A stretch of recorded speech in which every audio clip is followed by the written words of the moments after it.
Assalamualaikum warahmatullahi wabarakatuh. Kembali lagi dengan aku, Ria Aprinisa. Oke teman-teman, pada kesempatan kali ini aku mau bahas soal SKB Bidan tentang kompetensi dan peran bidan sesuai dengan kisi-kisi soal SKB CPNS 2021 dan 2022. Sebelumnya, jangan lupa tekan tombol subscribe di bawah dan nyalakan loncengnya agar kalian tidak ketinggalan video-video bermanfaat lainnya. Oke, langsung aja kita ke soal nomor 1. Seorang wanita telah mengikuti dan menyelesaikan pendidikan bidan yang telah diakui pemerintah dan lulus ujian sesuai dengan persyaratan yang berlaku. Adalah definisi bidan menurut A. ICM, B. WHO, C. Vigo, D. Permenkes nomor 572 garis miring Menkes garis miring per garis miring 6 garis miring 1996, E. Menkes nomor 871 garis miring Menkes garis miring SK garis miring 8 garis miring 1994. Untuk jawaban yang paling tepat adalah yang D. Definisi bidan Pasal 1-1 Permenkes nomor 572 garis miring Menkes garis miring per garis miring 6 garis miring 1996. Bidan adalah seseorang wanita yang telah mengikuti dan menyelesaikan pendidikan bidan yang telah diakui pemerintah dan lulus ujian sesuai dengan persyaratan yang berlaku.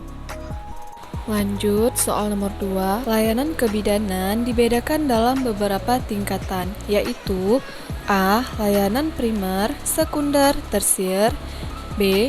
Layanan dasar, lanjutan, rujukan, C. Layanan mandiri, kolaborasi, rujukan, D. Layanan primer, kolaborasi, rujukan, E. Layanan primer, lanjutan, kolaborasi. Untuk soal nomor 2, jawaban yang paling tepat adalah yang D. Layanan primer, kolaborasi, dan rujukan. Untuk pembahasannya, layanan primer adalah layanan bidan yang sepenuhnya menjadi tanggung jawab bidan.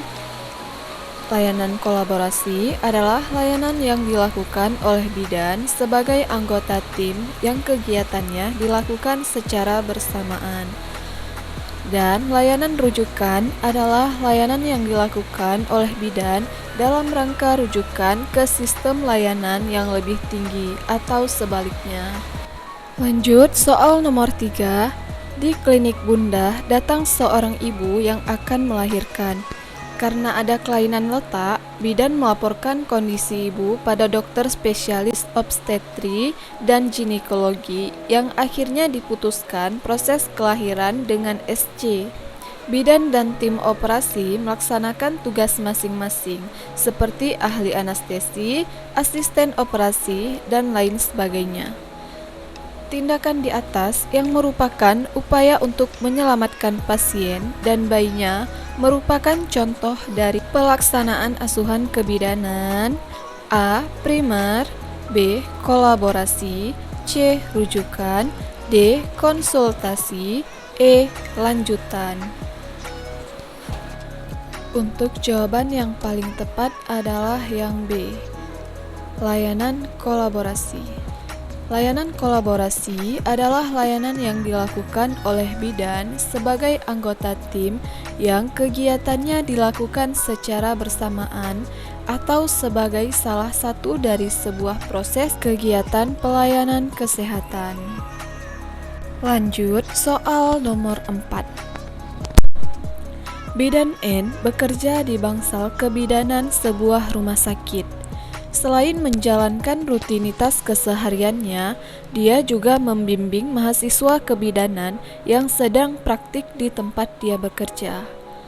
Hal tersebut di atas sesuai dengan perannya, yaitu A. Peran pelaksana, B. Peran peneliti, C. Peran pengelola, D. Peran pendidik, E. Peran investigator. Jawaban yang paling tepat adalah yang D, peran pendidik. Peran sebagai pendidik, bidan memiliki dua tugas, yaitu sebagai pendidik dan sebagai penyuluh kesehatan bagi klien serta pelatih dan pembimbing kader. A. Memberikan pendidikan dan penyuluhan kesehatan pada klien. B. Melatih dan membimbing kader. Lanjut soal nomor 5. Bidan memberikan asuhan kebidanan dengan menerapkan manajemen kebidanan secara langsung kepada klien berdasarkan standar dan protokol. A. Peran pelaksana. B. Peran pendidik. C. Peran pengelola. D. Peran kerjasama. E. Peran peneliti. Jawaban yang paling tepat adalah yang A. Peran pelaksana.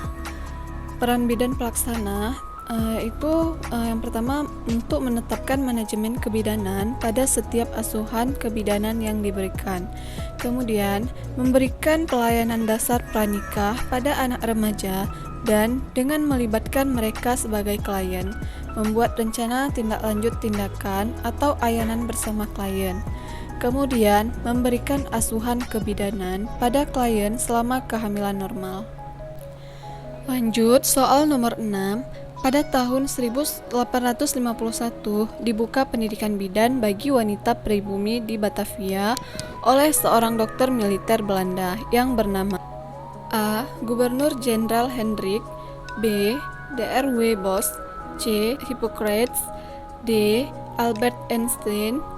E. Guillain and Firmin. Jawaban yang paling tepat adalah yang B. Dr. Willem Bos. Bersamaan dengan dikembangkannya pendidikan dokter Indonesia pertama atau dokter Jawa, maka pada tahun 1851 seorang dokter militer Belanda membuka pendidikan bidan bagi wanita pribumi di Batavia. Akan tetapi, pendidikan ini hanya berlangsung singkat dan ditutup 2 tahun kemudian karena kurangnya calon atau peminat. Kita lanjut soal nomor 7. Pada tahun 1953 dibuka kursus tambahan bidan atau KTB di Yogyakarta. Seiring dengan dibukanya pelatihan tersebut, didirikan pula wadah untuk memberikan pelayanan kebidanan yang bernama A. Pendidikan bidan-bidan. B. Puskesmas. C. Posyandu. D. Balai Kesehatan Ibu dan Anak. E. Polindes. Untuk jawaban yang paling tepat adalah yang D. Balai Kesehatan Ibu dan Anak atau BKIA. Pada tahun 1952 diperkenalkan pelayanan kesehatan ibu dan anak di Balai Kesehatan Ibu dan Anak. Pada tahun 1960, kesehatan ibu dan anak menjadi program layanan bidan di seluruh puskesmas. Lanjut soal nomor 8. Pelayanan di posyandu mencakup 5 kegiatan, yaitu A. Kesehatan ibu dan anak, pelayanan keluarga berencana, imunisasi, gizi, dan pencegahan dan penanggulangan diare. B. Kesehatan ibu dan anak, pelayanan keluarga berencana, imunisasi, gizi, dan persalinan. C. Kesehatan ibu dan anak, pelayanan nifas, imunisasi, gizi, dan persalinan. D. Kesehatan ibu dan anak, pelayanan nifas, imunisasi, gizi, dan kesehatan lingkungan. E. Kesehatan ibu dan anak, pelayanan nifas, pelayanan keluarga berencana, kesehatan lingkungan, dan gizi. Jawaban yang paling tepat adalah yang A. Pelayanan posyandu mencakup 5 kegiatan, yaitu kesehatan ibu dan anak, pelayanan keluarga berencana, imunisasi, gizi, dan pencegahan dan penanggulangan diare. Lanjut nomor 9. Titik tolak Konferensi Kependudukan Dunia di Kairo pada tahun 1994 yang menekankan pada kesehatan reproduksi, memperluas area garapan pelayanan bidan. Area tersebut adalah sebagai berikut, kecuali A. Safe motherhood. B. Keluarga berencana. C. Pijat bayi. D. Penyakit menular seksual. E. Kesehatan reproduksi remaja dan lansia. Pada nomor 9 ini yang ditanyakan adalah kecuali. Jawaban yang paling tepat adalah yang C, pijat bayi. Pada tahun 1994, pelayanan bidan lebih menekankan pada kesehatan reproduksi dan memperluas area pelayanan bidan yang meliputi Safe Motherhood atau program penyelamatan selama masa reproduksi, kemudian family planning atau keluarga berencana, penyakit menular seksual termasuk infeksi saluran reproduksi, kemudian kesehatan reproduksi remaja dan kesehatan reproduksi lansia. Ini nomor terakhir. Kewenangan bidan diatur dalam peraturan yang dibuat oleh pemerintah. Peraturan yang terbaru adalah A. Permenkes nomor 900 Menkes SK 7 2002. B. Permenkes 1464 Menkes per 10 2010. C. Permenkes nomor 572 6 1996. D. Permenkes nomor 1464 Menkes per 2010. E. Permenkes nomor 363 9 1980. Jawaban yang paling tepat adalah yang D.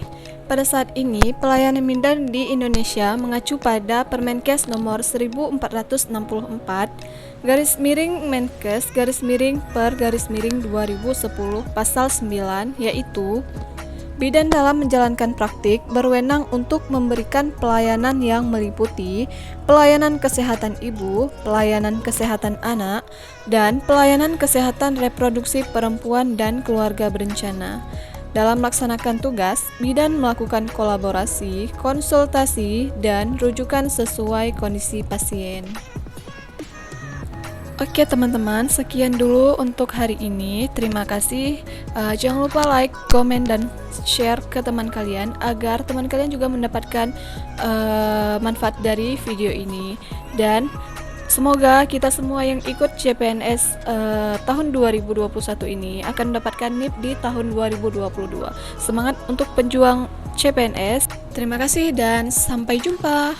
Assalamualaikum warahmatullahi wabarakatuh.